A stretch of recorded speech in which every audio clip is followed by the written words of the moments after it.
Awesome. All right. Hello out there on the Hi. socials. We'll let our live Zoom audience in as well. Um, okay, wonderful.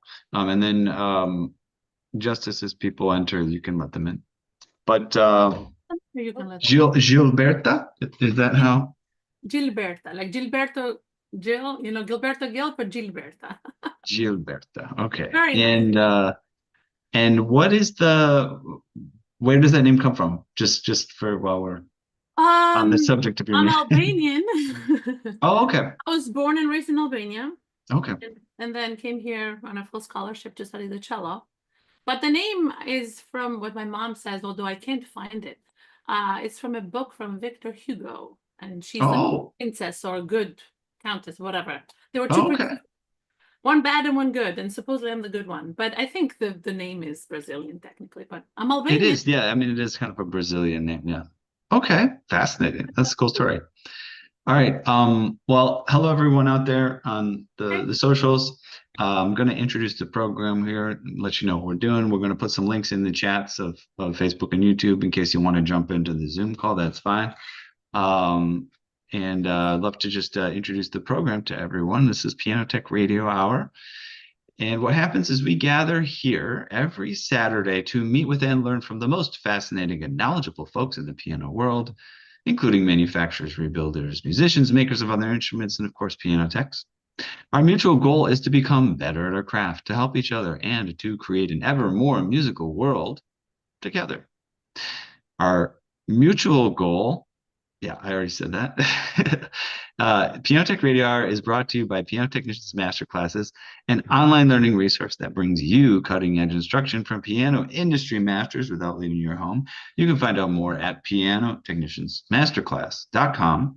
You can also subscribe to Radio Hour, this program, for just 16 bucks a month. Get direct access to each week's private Zoom call as well as all the archival recordings of over 200 episodes in our member area. You can join using the link bit.ly/join PTRH. That's bit.ly/join PTRH. Don't forget to check out our podcast at pianotechradio.com. That's where we do audio only episodes of the content that you're witnessing here. You check out the blog on Substack. Just search for Piano Technicians Masterclass. We share inside information about the piano industry that you won't find anywhere else. And then also, you can check out our socials. You got Instagram, Facebook, LinkedIn, Twitter. Try to keep active on there, let you know what's going on. All right, let us introduce our esteemed guest for today. That is Gjilberta Lucaj. I didn't ask about the last name. Lucaj? Yeah, that's perfect. Okay, great. A New York City-based cellist whose boundary breaking career blends classical tradition with bold artistic innovation. She began performing internationally at a young age, including a standout performance at the Vatican at just 13 years old. Since then, she's collaborated with global icons that you may have heard of, including Beyonce, Alicia Keys, and Coldplay, bringing the cello into unexpected creative spaces. Gjilberta is especially known for pioneering the fusion of live cello and high fashion, transforming runway shows into immersive musical experiences. Whether performing acoustically or on electric cello, she continues to push the limits of genre and performance, redefining what classical music can look and sound like in today's world. Gilberta, welcome to Piano Tech Radio Hello. Hour. Well, thank you so much for having me here. I'm honored, and Absolutely. yeah, I'm looking forward to speaking to you guys and It'd be a fun chat. all about you as well. So yeah, you're there in New York City. We were talking about that a moment ago Yeah, before starting like the program. right, yeah. So I was born and raised in Albania, and I Hmm. came here on a full scholarship to study the cello. I was very lucky. Hmm. But I want to tell you a really quick story about pianos. My mother is Yes. a pianist. Was a pianist. I mean, she's alive, thank God. Is she's not a professional pianist anymore, but she was a pianist, and I my dream was to become a pianist actually. Mm. And because Albania was very poor at that time, and we had one music school, and actually a lot of artists, wonderful artists, have come out of that school. But when you were young, you didn't have, there were only 4 or 5 pianos in the whole school. So the older kids would get precedence to practice, so nobody had pianos at home. So if you're young, and I started music school at 4.5 years old, you would have to practice really late, meaning like you would have the 6 p.m., 7 p.m. hours and after school, because it's a regular school and then lessons and practice later. So my mom was like, no, I have a barely 4.5 years old.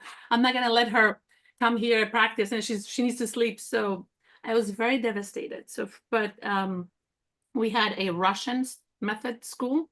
So once you started in an instrument, you stayed with it, and they wouldn't allow you to, change and study others, instruments. So they were like, oh, this child is kind of robust, and we don't have enough girls with cello. And literally, no matter how much I screamed, even though I had, obviously I was very vocal since a young child, I didn't want to play the cello, but my mom dreamed about a girl playing the cello as well. And, and she thought that would be a better choice for me in my life, and easier, than just to carry a piano everywhere. So, but You that's can't really the carry that piano in a case on your back. no, I can't. Although the But cello is pushing it as well, but yeah, yeah, yeah. exactly. So exactly. So cello is in your back, But I always loved the piano. Actually, it's funny, but I probably know just as much repertoire about the pianos than cello. Yeah. Oh, wonderful. I don't know much, like about technique, how do you fix the piano? Not But a problem. it's one of my passions. So, Do you yeah. have a piano there? It's hard to have one in New Not York in the City. city. I don't have a piano in the city because there's plenty of pianos here, and I have a studio, and my studio where I teach and work and has a piano, so that's right. But not in New York City, no. Not in an apartment in New York City. Where's your studio? In Upper East Side, 78th Okay, Street and Lex, yeah. Mhm. wonderful. And that's where I teach also the cello. I have a very robust studio of cello students, and they're actually wonderful.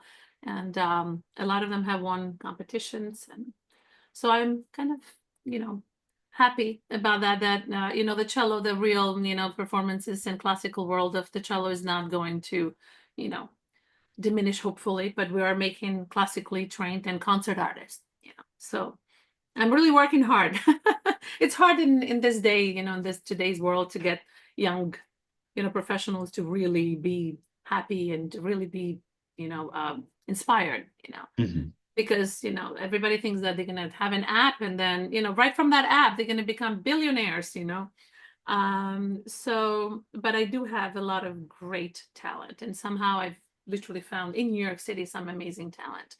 And Well, I think the advantage of yeah, I mean, you'll even see it with tech entrepreneurs. yeah, They don't let their kids do social media, even though yeah, they founded the social media company, yeah, and it's really true. It's it's really true. just so important for children to have those experiences of doing something that takes more than 20 seconds to do, that you got to put some commitment into and dedicated hours and you I know have I have these parents that are really interesting, and because when I grew up, I didn't have.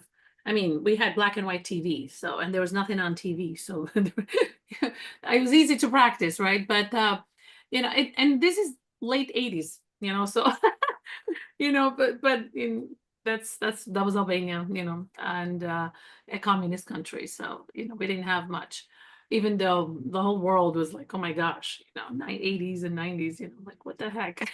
But it was easy for us, but sometimes I find myself too on Instagram, and I'm scrolling, and little do I know I'm 45 minutes later. So it's a really time consuming, and I think as beautiful and as interesting, and obviously you learn a lot from, but um if you are a serious musician, if you are a serious intellectual, if you think you want kids, for example, or even yourself, like our age, I find it like, I can barely finish a book nowadays, and I have all these books waiting for me to be read, and I start and I don't finish them, and then I pick them up, and it's really difficult, especially when you're an artist, or when you have a passion. It doesn't matter if you're an artist, you can have a passion. And nowadays I feel like the technology is so so time consuming. And yet here Yeah. we are speaking on Zoom.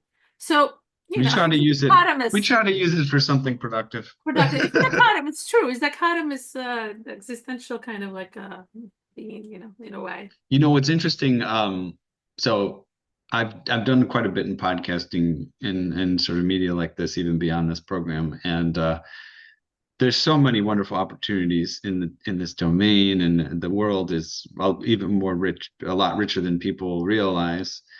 Um, and I think it's fascinating too.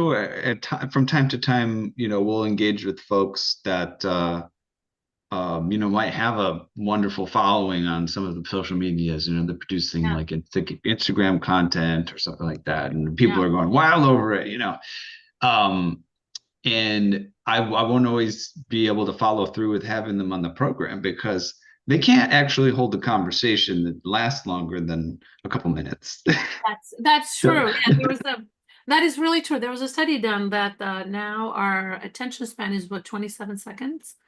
So without really doing something, I mean, yeah, thankfully, I think classically trained musicians, we can because we just sit there and practice. We have to practice. If you don't practice, you're not performing. So yeah, that's okay, I think.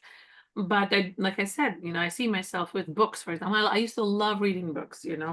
I didn't have that many books growing up. So coming here, I was like a bookworm, as they call it. And now I find myself like, well, is it practice those 45 minutes or just, or maybe read a book or maybe just go on my Instagram.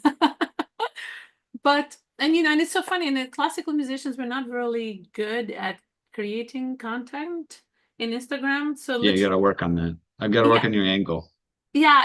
It's funny. Like I post things that are just random and random videos, like random videos of people who have taken videos of me performing and not like sitting down and having the every performance that I have is actually professionally recorded. Yet Mhm. I don't know how to take those recordings and just put them in my Instagram, which are really great. And so I Mm. just post like, things from like friends or coming in. And so a lot of people have said, Gilberta, you have a great following in a way, but we would like to see like professional videos. I'm like, oh, I'll Mm. do it one day. And yet I don't have a YouTube channel, but I have a Facebook, I have an Instagram, and I think Yeah. Well, mostly for myself. you have to pick pick your focus, and Yeah, at some yeah, point yeah. maybe well, yeah. I It's mean, not. I think that YouTube is a good genre for musicians. Yeah. And production. We had one guest on. I was very impressed with his production, and I'm trying to remember what instrument he plays. I can't remember the name of it, but it's a type of accordion. Uh-huh. Oh, the bandoneon. He Benonian. plays, yeah, the bandoneon. And he's Joffrey? like, Joffrey? no, I don't think that was his name. I'll There see if was I can find it. Joffrey is his name. He left New York, I think. Let's see. He's like one of the. Is it Claudio? Claudio Constantini, is that what it was? Oh, okay. Do you know him? What was his last name? I'm trying to see if this is the right Oh, person. Yeah, Claudio Constantini. sounds Plays the familiar. bandoneon. It actually sounds very familiar because I love Bandonian too, especially for tangos and stuff like that. Because I have a trio called Piazzolla Trio. Mm-hmm. And so we play music of Piazzolla, and in 2015, Miss Piazzolla. So Miss Piazzolla is his third wife. So Astor Piazzolla, for those that don't know, and if you know, I apologize, but Astor Piazzolla is the inventor of the modern tango. So technically, anything that you hear tango in the world, like a scent of a woman, or the Mm-hmm. movie Scent of a Woman, or any kind of tango music that you hear nowadays, is actually he composed it and he made the genre so well liked. And he wanted to be a classical pianist. Oh my gosh, this is all coming. And so he went to study in Paris. And that time there used to be a very famous teacher, Nadia Boulanger, right? So Mm-hmm. she made or broke your career. So he went to her and he had practiced and he said, I want to become a classical pianist. And I composed my own music. And he was Italian, but raised in Argentina. Then I actually moved here as immigrants with parents in the Lower East Side in New York City. And so he grew up learning all like these jazz vibes and, hearing all these jazz vibes. And that time, he was to say that at 9 years old, I was going to clubs because my parents were working, parents and immigrants. And so he is the guy who actually revolutionized tango, like any kind of music. And it's all taken by his music. His music is hundreds of hours long. He's a composer. And she told him, no, you're not going to be a pianist. You're not good enough to be a classically trained, like a concert artist pianist, right? And you don't even know anything about piano. And he's like, well, what do you mean? I've been practicing piano. Anyways, he said, can I play some for you? And so he played his compositions based on old tango, melodies. And she said, that's your future. And these, we're talking about like 1920s.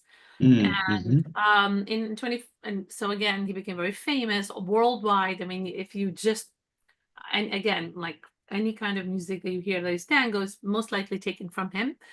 And then he got married 3 times, and his third wife, God bless her, she came and gave me for my trio. Well, we did like a little bit of a competition, and we won, and so I am officially allowed to use his name in the world as in piano trio. So I have a piano trio called Piazzolla Trio, piano, cello, and violin.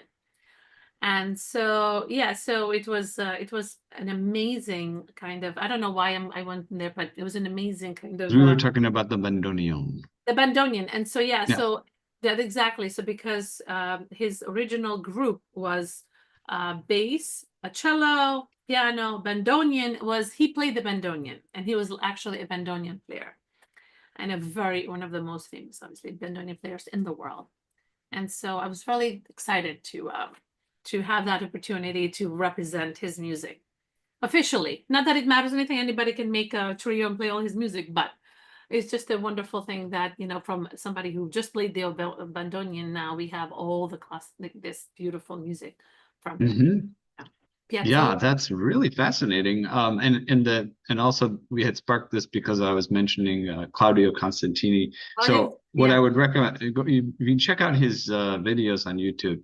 He does, I don't know if he's got some sort of a collaborator or something. It's just a wonderful job of just kind of making these just visually pleasant, performances of the music. They're usually like informal setting, maybe it's in like a cathedral or that's beautiful, sitting on a chair or something like that. But the very romantic, very and it looks very romantic. Oh, that's nice. I'll check it out for sure. I'll check it out. That's I love bandoneon. So it's a dogs.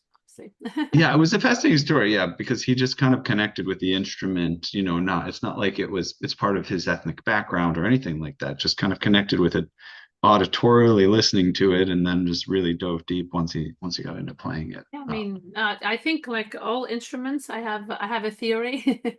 All instruments, they choose the person. If I came here and I wanted to do so much more, even though I was studying cello, obviously, and practicing 8-9 hours a day, but I wanted to become a lawyer, for example. I had always wanted to be a lawyer, but I just the cello didn't let me, and every time that I went and studied and actually took the LSATs and my career, more concerts were coming, and more performances in Europe were coming through. So I feel like first of all, it's real dedication and serious dedication, obviously.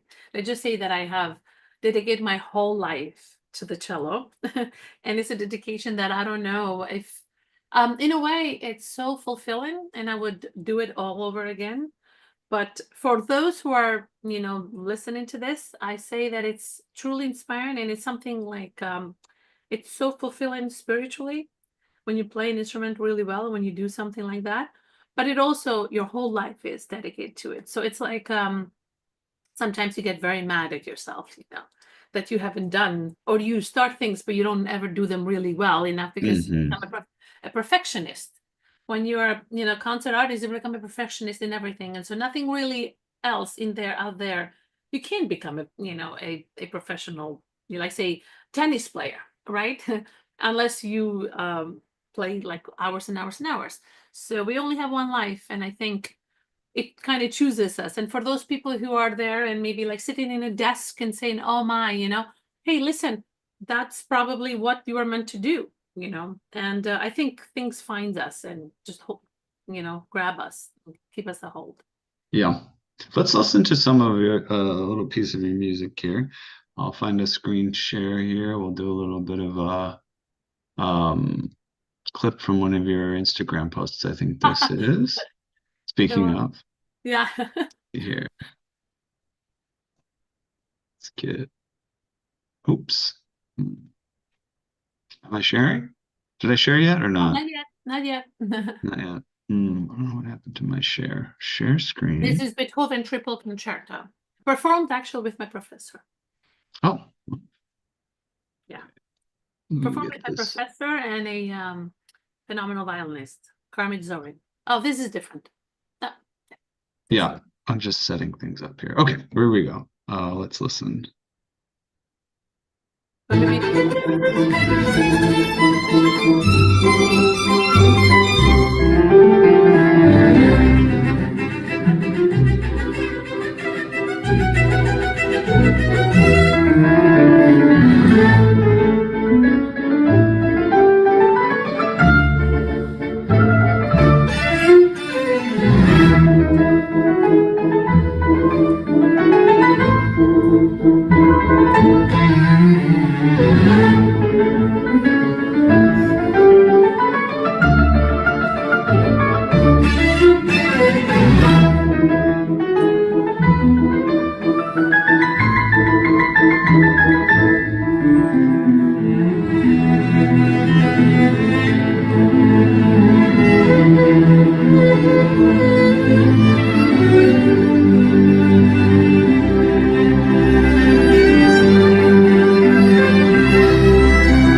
Yeah, Wonderful.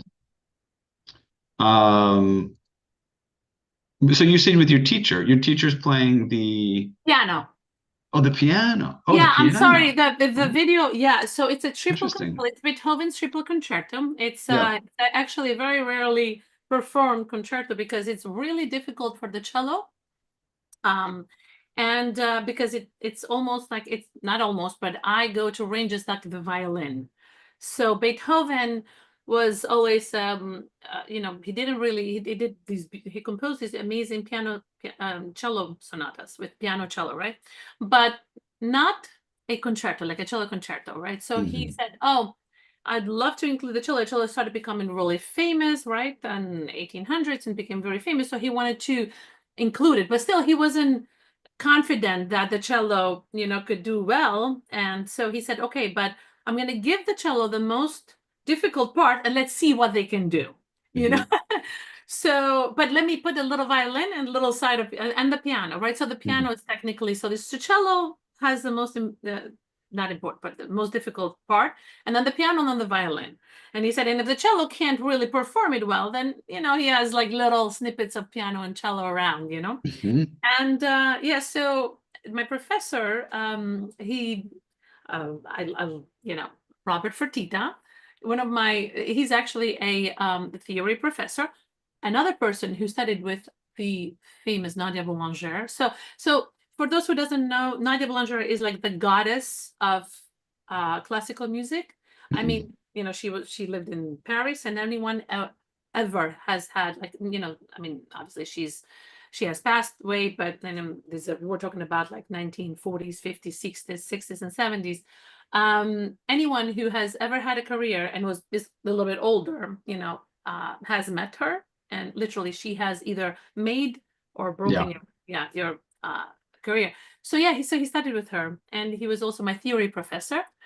And I always wanted to play with him, like a big performance, like a concerto. And I said, hey, you know, do you want to play this? And he said, yep, and I want to play. And then we found this amazing conductor, Okay. Ariel.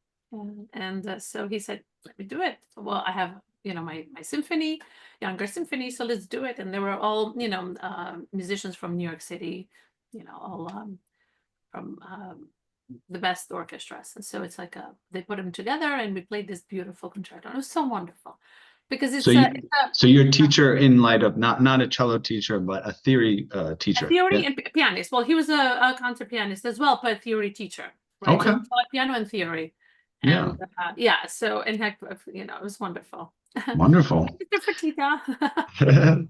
I have to say this. It's kind of a totally a tangent, but Yeah, I don't.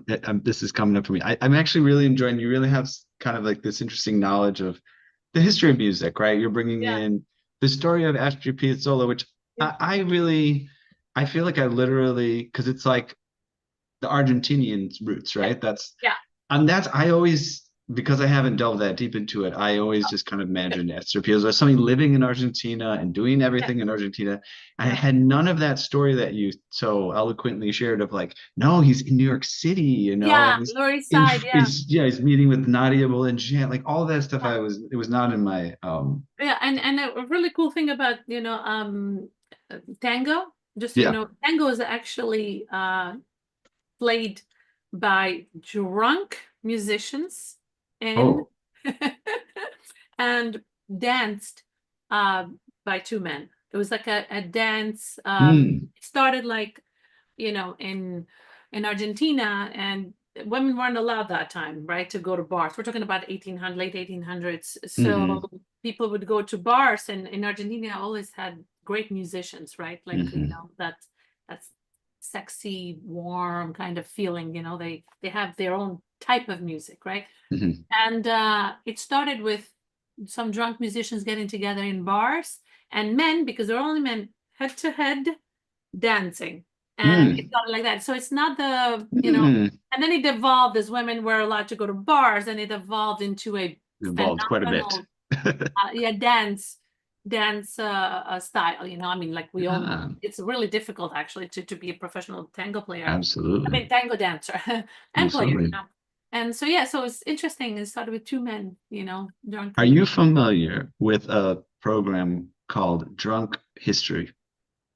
I've heard of it actually, but no. I haven't had any episode. I haven't seen any episodes, This is anything. very appropriate, based on even the most recent thing you said, which is men were drunk, dancing drunk. First of all, watch it. So this is So, kind of off topic from what we usually I love talk it. about, but I'm loving just bringing it in here because I this thing is I love fascinating. stuff. I want So to learn. So, and if you're in the audience, you should check it out. So basically, what this guy started doing is he took people who were like academics, they maybe they're a university Yeah, professor or just some sort of expert in some, yeah. part of history in Mhm. some way, and he gets them drunk. And then That he puts on the camera and he has them tell about a historical moment, a event, yeah. historical thing. And then on top of that, he takes the story that they tell and has it actually enacted by famous actors. That And is usually like, genius. yeah, usually comic actors, right? So Yeah, you'll have like, this is not the actual thing, but this is an example of what it'd be like. You might have like Will Ferrell, and yeah. he's like George Washington, All and right. then the drunk person is narrating the stories, and then George Washington says, "I could totally take them off the Yeah, map," yeah. or whatever. And then the actor is mouthing the words that they say, That so is it'll be someone fantastic. as George Washington, and it's this kind of formal looking historical thing, but I could totally take them off the map. And you're like, well, that's Yeah. not what George Washington actually And you said. said, So yeah. here's the thing. I thought of this in two moments. One where you're talking about these drunk guys dancing. The Yeah. other part where you were talking about Beethoven, Yeah. um, and and you're like, and Beethoven said, "Oh yeah, I've got to do this, and then I've got to do that." Of Yeah, yeah, course, but that's it's not what true. Beethoven said. Yeah. This is just like the sort Right. of narration of the story. Yeah. So I think you absolutely need to do a I drunk will, history, right after our and you needed interview, I'm gonna to, go and just sit here yeah. and watch it. I can't wait. Yeah, because And then, I think it would be perfect. You tell a story, a Beethoven story or something, yeah, right, and exactly. Yeah. you're narrating it. It'll be great. Thank Um, you. I appreciate that. You see, I'm learning something very important. Tell me. I mean, I feel like it's legitimately you'd be a great fit. So tell me if somehow you can work that angle. I will. So So we have an interesting overlap here, which is always fun. So I have a 7-year-old boy. Oh, He, wonderful. he started taking cello lessons when he was 4, I think. Yes. Yeah. So Oh, just doing, doing the Suzuki, and all he yeah, can do yeah, is yeah. hold the Perfect. bow, and That's great. he just had his cello recital. Oh, I think it and what was did like he play? literally a week ago. We had a cello recital, Do and you remember he's what he played? yeah. What did he play? I From mean, which he's played. Suzuki book one? I think he's playing. They call it Choo Choo Train. I think it's got another name, but it's like Okay. da ba ba ba da da da da da da da Yeah, that's da Beethoven. da da da da da da da. Yeah. Is it? Yeah. Uh-huh. I think. That's What's the real great. name? Do you know the real name? No, but they call it a train. Allegro or But it's like, Allegretto or something like that. Yeah, they yeah, put no. words to it But about a choo Allegretto choo is train. only actually they're called Allegrettos, but those are not the real names That's of not it. the real It's the name. Yeah, yeah. movements. Allegrettos, Andante, Yeah. So I Move. believe, yeah, I think that from memory, I think that's the one he played. That's And so yeah, cute. he's done many recitals at this point, probably like 8 or something. But Oh, that's wonderful. Wow. So we have yeah, you didn't tell me we have a cellist, a concert cellist in the making. yeah. I gotta find a way. It's so funny. I end up talking to cellists. I don't really have a way because this program does not interest him at all. You know what I mean? Like it's just two Well, adult people talking, right?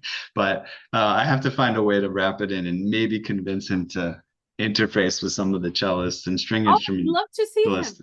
But you can Yeah, also send me a later on after this, and maybe I can just hear him on Zoom. I would love to hear him on Zoom. It'd be my pleasure. sure, sure.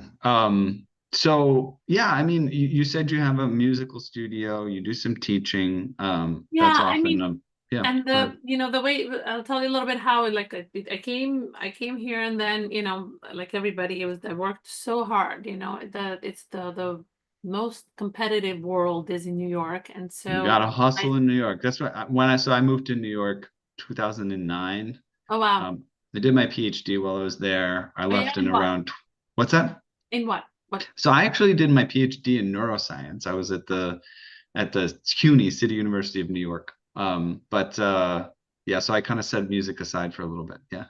Do you know Dr. David Rock? Rock? Neuro, neuroscience I world. probably knew of him at the time. Yeah. Yeah, I'm not interfacing with that community that much. Where is he at? Is he at a university? No, he is the neuro leadership where he does neuroscience, and he goes to big CEOs and corporations and stuff like that, and Oh, to okay. them how they could be more liked by their employers. And Oh, okay. he's a neuroscientist, and now Okay. he goes all over the world. Now he's a dear friend of mine, actually. But Oh, I also wonderful. in early New York, and he was writing his first book, and I was practicing and from Juilliard days, and met in a event, and Hmm. told me all about neuroscience, and so I actually love neuroscience, and it's Okay, it's wonderful. it's All right. phenomenal with they've done some studies with musicians and neuroscience, like brain waves and everything, and actually um I did my master's in NYU, Okay. and my thesis was I did it in education, music, and education, and early childhood education. I did, Sure. and brain and early childhood education. That was my because I loved how the brain Oh, works okay. and everything. Yes, yes. And so actually, there's a study done that for 4 years, this neuroscientist went and put brain waves like the electrodes into people Hmm. into a quartet's brain, and then he EEG. found yeah, right, and he found out that we speak telepathically. So he would bring four musicians from all over the world and play same piece, right? So me, someone from Brazil, someone from Hmm. Italy, and he would sit them together and they would play a piece. Most times they didn't even speak the language of each other, Yeah. right? But we would read it and then we would play it. Professional musicians, right? And we would play it in a way that we all knew how to do the phrasing.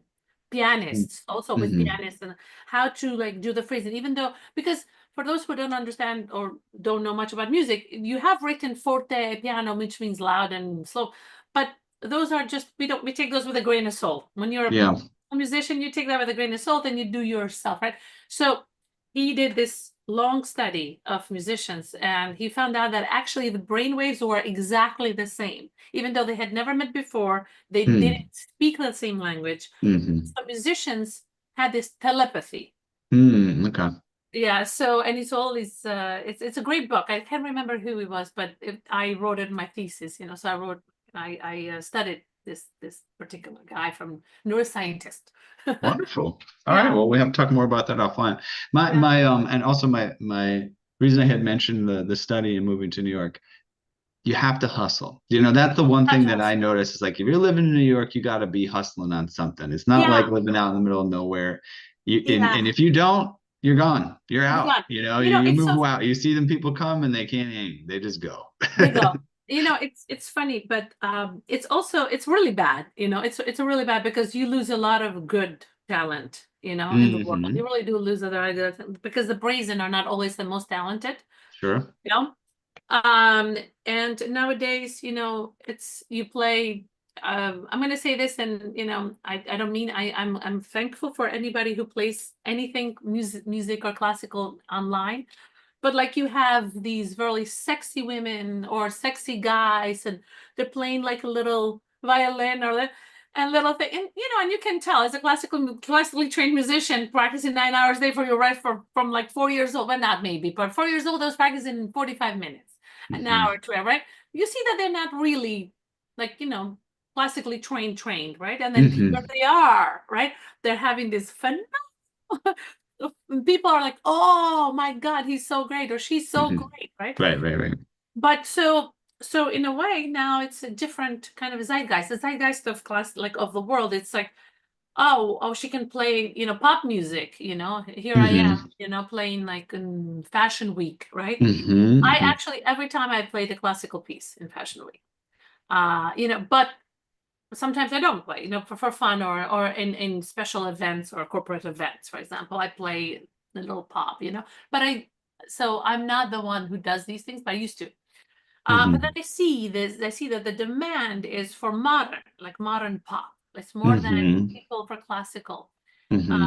However, just in the last 5 years, I would say, I have seen my audience have the younger people, like people under 35, under 40. Hmm. And now people are saying, oh, wait a minute, I can pick up a violin and put the track down and play four chords and hey, Hmm. become really famous, Hmm. So now they're like, okay, but that maybe that's not exactly, intellectual enough. So I've seen now, I don't know what has changed, but like I said, in the last 5 years, I've seen my audience, the younger audience, I would say even more than 5 years, 5 to 7 years. Younger audience, classic people, on dates. People are coming on dates with classical concerts, Hmm. which Hmm. is phenomenal, right? That's great. I see more I see a lot of younger people going to the opera, which is phenomenal, right? So Yeah, it's that's interesting. I haven't seen it in that domain specifically. I mean, the only thing that I can say that I've seen is as we got with this program looking for guests and searching, on some of the social media and yeah, seeing some of the followerships. The one thing that has been interesting is just seeing, there is a community around classical music that is very yes, enthusiastic. yes, yes, yes, They might be very interested in seeing, some comment on some yeah, Beethoven, right, thing or some classical, some yeah, orchestral music thing, and yeah, there's a social media account with a big following or something like right, that. of So course, yeah, that's been reassuring. But I think, as also to your point, there are ways in which the coming generation, I would say the people that are in their 20s right now, um, are starting to kind of recoil from some of the things that didn't work so well in the past couple of decades. Be it yeah, social media, some social media things, right? Where it's like, okay, they're learning, like, okay, then maybe this is a bit of a waste of time, or right, right, even some of the financial systems, that have been going on for decades and even a century or more, saying, okay, and there's a little bit of a scam going on here. And so I think there is a yeah, bit of a trend for the coming generation in their own way to say, well, let's get a little bit deeper and a little bit richer and yeah. not have such surface level things going on. So that is definitely reassuring. Yeah, and it's wonderful. No, it's look, it's wonderful. Even everybody who does, like it's wonderful because it brings such. Okay, let's take Yo-Yo Ma, right? Everybody knows of Yo-Yo Ma, the most famous cellist nowadays in the world, right? It's because of him, for example, the cello became so popular, literally, because he started. I mean, and he's a phenomenal. I played with him. I've had the luck to play with him, and the deep honor. um to play with him. But for example, he made cello and classical music so well known, because he started performing these music, like movie music. And Mm. like, for example, Crouching Hidden Dagger, Crouching Crouching Tiger, Hidden Dragon. Hidden Yes. Dragon. I think so, yeah. um there's phenomenal cello. It was actually composed with him in mind. Oh. There's some phenomenal tracks there that he made it so famous. And so, and then, and then he did the Silk Road, right? So he went through all the world and played with even Bobby McFerrin, right? And played with Hmm. all these Yep. amazing rock stars and with a cello and playing. And so, but here he is. He's a truly phenomenal cellist, right? Hmm. The world known. And but he made it so approachable. Made cello so approachable. So now anybody in the world. Actually, I did a little study. My student, one of my very good students, he's like, I don't want to play the cello. It's so hard, and he's phenomenal, right? So he had just won a competition. He said, I worked so hard for what? For $500, And I was like, okay. So I said, who's your favorite? And he goes, Drake, like rapper Drake, right? So I said, okay. So we go out of the studio, and I said, we're gonna do a little thing. We're gonna ask 6 people, and we're gonna see who knows Drake and who knows Yo-Yo Ma. Literally. And I was praying to God. I'm like, please, please, please let Yo-Yo Ma, like, let people know who Yo-Yo Ma is. So he's like, I'm quitting. I'm like, no, you're not. You're like you're a prodigy. I'm like, I have wasted my time teaching you. You are not quitting cello. So we go out in the street on 78th Street, and I say, a random woman, a woman in her 30s, my age. So I say, hey, do you know who Drake is? She goes, yeah, I know who Drake is. And I said, do you know who Yo-Yo Ma? Oh, I love Yo-Yo Ma, the cellist, she said. I love Yo-Yo Ma. I was like, oh, thank God. I was like, yeah, okay. I said, okay, James. His name is James. I won't say the last name. I said, okay. A young guy, like a little bit older than him, a high school guy. I said, hey, do you know who Drake is? And he goes, yeah, I know who. I love Drake. I said, but do you know who Yo-Yo Ma? He's like, oh yeah, isn't that the cellist? I said, oh great. So you. And then 4 more people and a little older, they're like, no, I don't know who Drake is. Just some random people. It's like, Drake, who's Drake? But everybody knew who Yo-Yo Ma was.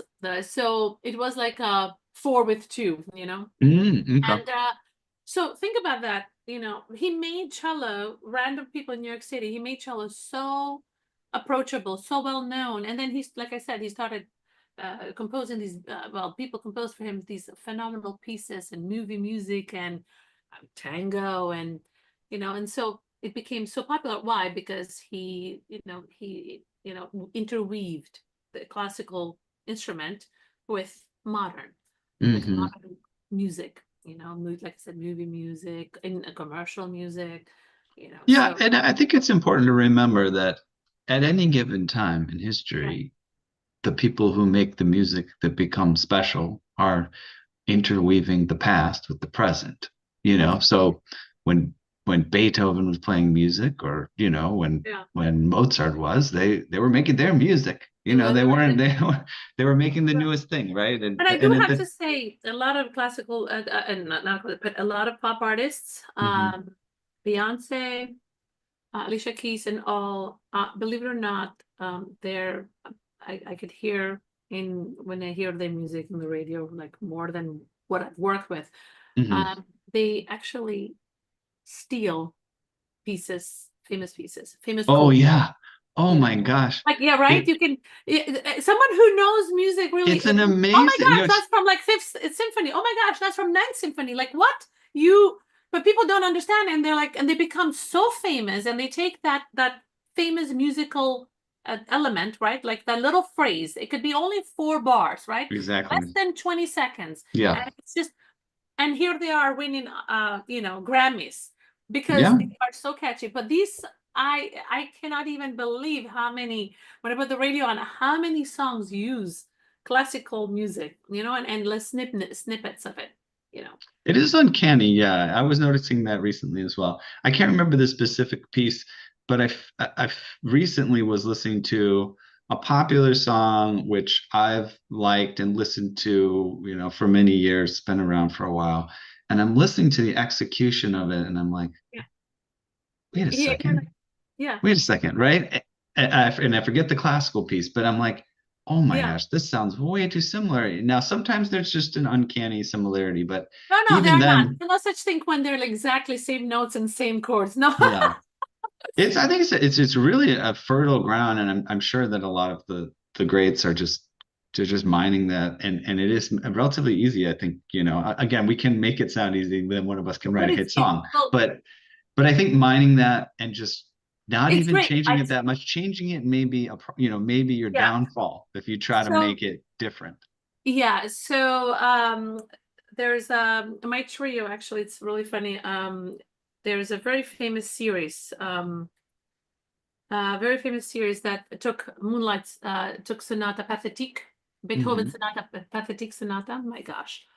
And it was the I'm sorry, I have to search it because I didn't see the video. I mean, I didn't see the Yeah. video, I didn't see the series. Okay. They took Pathétique, this Beethoven's Pathétique Sonata, and it became one of the most famous. I mean, it's just like a few years ago. I can't think of the series. It was a really famous series, and they took the song, you know, The tune, yeah. well, the tune, and originally, and they just started exactly like that. It's literally Beethoven's Pathétique Sonata Hmm. for piano, right? They took it and they just started slowly, slowly, and then they made it faster without changing one note. And so we made a video, and I should have sent it to you. And we made a video, and we played. She starts with the Pianistic Sonata, my pianist, and then we play all, until we become like, we just make it a little bit faster, right? So we make it exactly what it is, and it was so hilarious. People would never have thought that that was from this really famous series, and I can't remember the series because again I didn't see it, but it was Hmm. just all over. Everybody was talking about this series, and it literally taken note for note from Beethoven and then just made allegro. That's it. Yeah. Allegretto, actually, like, you know, Yeah.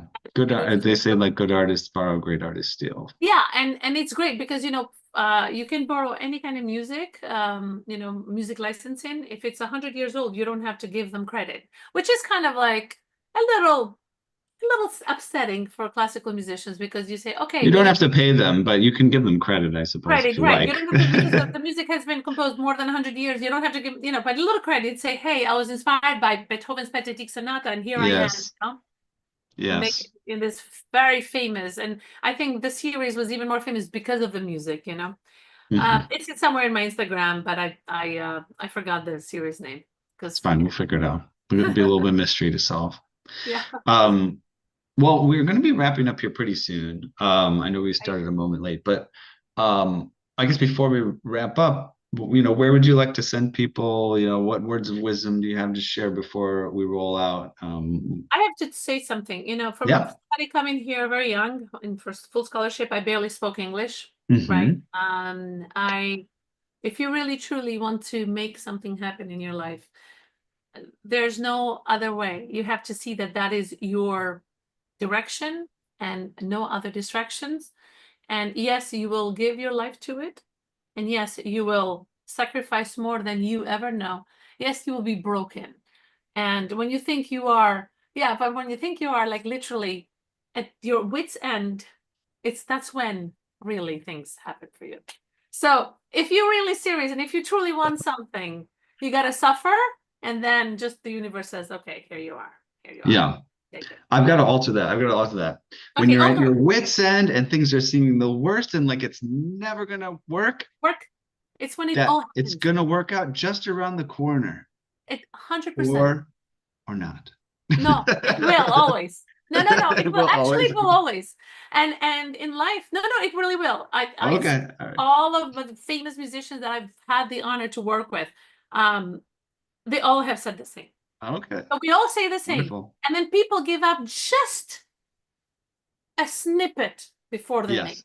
So don't, Yes. you don't, you rise from the ashes like the Sphinx. Okay.